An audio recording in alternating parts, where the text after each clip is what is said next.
మహాభారతం కిందటి ఎపిసోడ్లో భీముణ్ణి కౌరవులు విషం పెట్టి చంపాలనుకున్నారు. దాని గురించి మాట్లాడుకున్నాం. ఈ వీడియోలో భీముడికి మరియు మిగిలిన పాండవులు కౌరవులకి గురు ద్రోణాచార్యుడు శిక్షణ ఎలాగ ఇచ్చారు, వాళ్ళకి అసలు ద్రోణాచార్యుడే ఎందుకు గురువయ్యాడు, వీటి గురించి అయితే ఈ రోజు వీడియోలో చూసేద్దాం.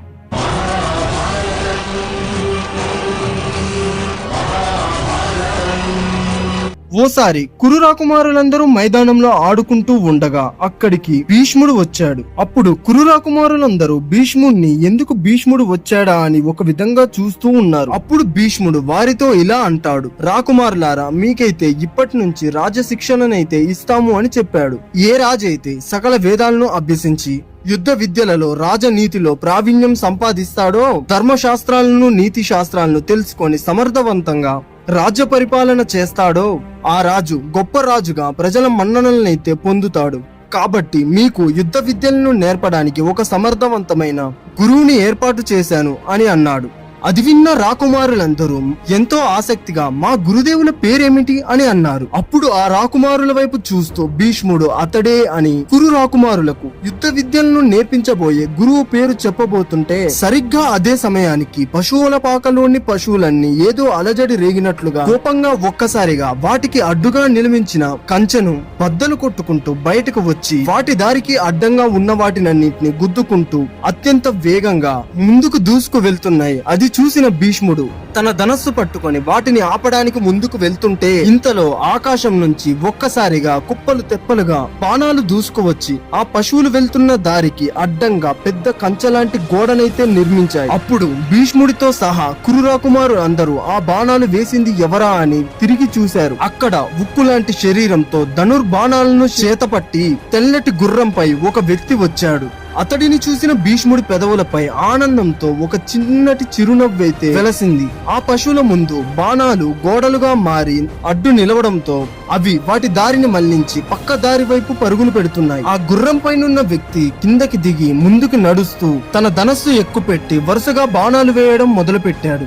అలా ఆ పశువులు ఎటు వెళ్తుంటే వాటికి అడ్డంగా ఆ బాణాలు వచ్చి పడి వాటికి అడ్డుగోడగా మారిపోతూ ఉన్నాయి. దానితో ఆ పశువులకి ఎటు వెళ్ళడానికి దారి లేక తిరిగి వెళ్లి ఒక చోటులో అయితే వచ్చి ఆగిపోయాయి. అది చూసిన కురు రాకుమారులు అందరూ ఒక్క క్షణం ఆశ్చర్యంతో అలా చూస్తూ నిలబడిపోయి ఉన్నారు. అది ఆ పశువులు ఆగిపోయినందుకు కాదు, ఆ పశువులు ముందు ఏ చోటు నుంచి పరిగెత్తాయో మళ్లీ తిరిగి ఆ పశువుల పాకలోకి వచ్చి ఆగాయి కాబట్టి. అప్పుడు భీష్ముడు తన ధనుర్విద్య నైపుణ్యంతో ఆ పశువుల దారిని మళ్లీ ఆ ధనుర్ధారి వైపు చూస్తూ, మహావీరుడు శరత్వంతుని కుమారుడు, యుద్ధ విద్యల్లో ఆరితేరిన మహాయోధుడు, ఇతడే మీకు ఇప్పటి నుంచి ఆచార్యుడు కృపాచార్యుడు అని కురు రాకుమారులకు వారి గురువుని పరిచయం చేశాడు భీష్ముడు. ఇక కథలో కొంచెం ముందుకు వెళ్తే శంతన మహారాజు హస్తినాపురానికి మహారాజుగా ఉన్న సమయంలో గౌతముడు అనే ఒక మహాముని ఉండేవాడు. అతడికి శరత్వంతుడు అనే ఒక పుత్రుడు జన్మించాడు. కానీ ఆశ్చర్యంగా శరత్వంతుడు పుట్టినప్పుడు అతడితో పాటు ధనుర్బాణాలు కూడా పుట్టాయి. బ్రాహ్మణ కుమారుడు అయినా కూడా శరత్వంతుడు వేదాలను అభ్యసించడంలో అంతగా ఆసక్తి చూపించలేదు. అతడికి ధనుర్వేదం అంటే అంతులేని ఇష్టం. ఆ ఇష్టంతోనే ధనుర్వేదాన్ని అభ్యసించాడు.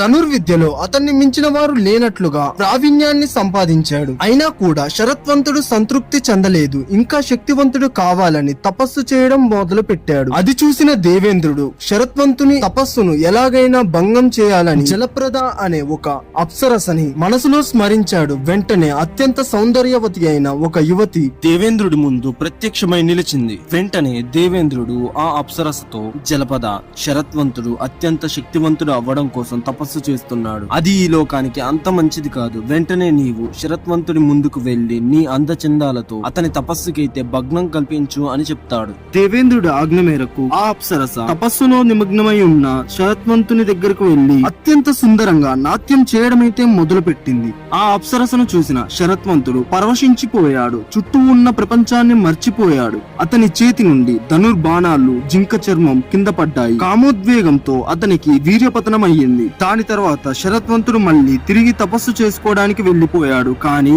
శరత్వంతుని వీర్యం రెల్లు పొదల్లో పడి 2 భాగాలుగా విరిపోయింది. ఆ వీర్యంలో నుంచి ఒక మగబిడ్డ ఒక ఆడబిడ్డ జన్మించారు. సాధారణంగా ఏ బిడ్డైనా కూడా తల్లి గర్భంలో నుంచే జన్మిస్తారు. కానీ ఇక్కడ ఈ సందర్భాన్ని 2 విధాలుగా అర్థం చేసుకోవాలి. ఒకటి దేవుడి మహిమ అని అర్థం చేసుకోవచ్చు, లేదా మన ముందు ఇప్పుడు ఉన్న పరిజ్ఞానాన్ని మించిన సైన్స్ ఏదో అందులో ఉండి ఉండొచ్చు అని భావించొచ్చు. ఇక్కడ సైన్స్ అని ఎందుకు ప్రస్తావిస్తున్నానంటే, ఇంతకు ముందు కౌరవులు 100 మంది కూడా కుండలో జన్మించారని తెలుసుకున్నాం. కానీ కుండలో జన్మించడం అనేది ఈ రోజుల్లో అసాధ్యమైన పని. అలాగే ఇక్కడ దేవుడికి సంబంధించిన ఏదో ఒక మహిమ ఉండడం వల్లే అలాగా ఆ పిల్లలు జన్మించారని కూడా అనుకోవచ్చు. అలాగా శరత్వంతుని వీర్యం నుంచి 2 పిల్లలు జన్మించారు. సరిగ్గా అదే సమయానికి హస్తినాపుర మహారాజు అయిన శంతన మహారాజు అడవికి వేట నిమిత్తం వచ్చాడు. అలాగ వేటకు వచ్చిన శంతన మహారాజు కంటికి రెల్లు పొదల మధ్యలో ఆ 2 బిడ్డలు కనిపించారు. వెంటనే శంతన మహారాజు తన గుర్రం మీద నుంచి కిందకి దిగి ఆ రెల్ల పొదల దగ్గరికి అయితే వచ్చాడు. అలా వచ్చిన శంతన మహారాజుకి ఆ పిల్లల పక్కన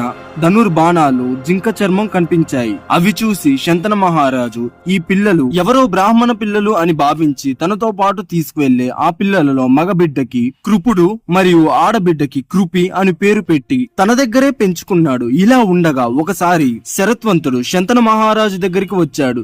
అలాగా శరత్వంతుణ్ణి చూసిన శంతన మహారాజు ఎవరు మీరు అని అడిగాడు. అప్పుడు మహారాజా, నేను గౌతమ మహాముని యొక్క పుత్రుడను అని చెప్పాడు. మీ దగ్గర పెరుగుతున్న కృపుడు కృపి 2 నా పిల్లలే అని చెప్పి జరిగిన విషయాన్నంతా కూడా వివరించాడు. అలా చెప్పి మహారాజా, నేను ధనుర్విద్యలలో నిపుణుడిని, ధనుర్బాణాలు చేతబడితే నన్ను ఓడించడం అసాధ్యం అని చెప్పి మీ దగ్గర పెరుగుతున్న కృపుడిని నాతో పంపించండి, వాడిని సర్వశ్రేష్ఠుడిగా తీర్చిదిద్ది తిరిగి మీకు అప్పజెప్తాను అని చెప్పి కృపుడిని తనతో తీసుకువెళ్ళాడు. చెప్పినట్లుగానే కృపుడికి శరత్వంతుడు ధనుర్వేదంలోని మెలకువలన్నీ కూడా నేర్పించాడు. అలాగా అన్ని నేర్పించి అత్యంత మహావీరుడిగా తీర్చిదిద్ది తిరిగి శంతన మహారాజుకే అప్పగించాడు. అలాగా తీర్చిదిద్దిన ఆ కృపుడే ఇప్పుడు మన కురు రాకుమారులకు గురువు. అయితే కురు రాకుమారులకు గురువు అలాగే కురుక్షేత్రం జరగడానికి ముఖ్య కారకుల్లో ఇతను కూడా ఒకడు. అలాగే కురుక్షేత్ర యుద్ధంలో 10వ రోజు తర్వాత భీష్ముడు చనిపోయిన తర్వాత 5 రోజుల పాటు కౌరవ సేనకు నాయకత్వం వహించిన ద్రోణాచార్యుడి గురించి తరువాత వీడియోలో తెలుసుకుందాం. ఇలాగ మొత్తానికి మనం మహాభారతంలో ఫస్ట్ 10 ఎపిసోడ్స్ అయితే కంప్లీట్ చేసేసాం. ఇక ల్యాగ్ లేకుండా 2 డేస్ కి ఒక వీడియో చొప్పున ప్రతి 2 డేస్ కి ఒక వీడియోనైతే అప్లోడ్ చేస్తూ ఉంటాను. మహాభారతం గురించి అయితే మీకు తెలియని ఎన్నో విషయాలనైతే తెలియజెప్తూ ఉంటాను. వీడియో నచ్చితే లైక్, షేర్, సబ్స్క్రైబ్ చేసుకోవడం అయితే అస్సలు మర్చిపోకండి. ఛానల్లో ఇంకా ఇంట్రెస్టింగ్ వీడియోస్ చాలా ఉన్నాయి, సపరేట్ గా ఫ్యాక్ట్స్ కూడా ఉన్నాయి. కాబట్టి ఛానల్ అయితే ఎక్స్ప్లోర్ చేయండి. ఇంకో ఇంట్రెస్టింగ్ టాపిక్ తో ఇంకో మంచి వీడియోతో మళ్ళీ కలుద్దాం.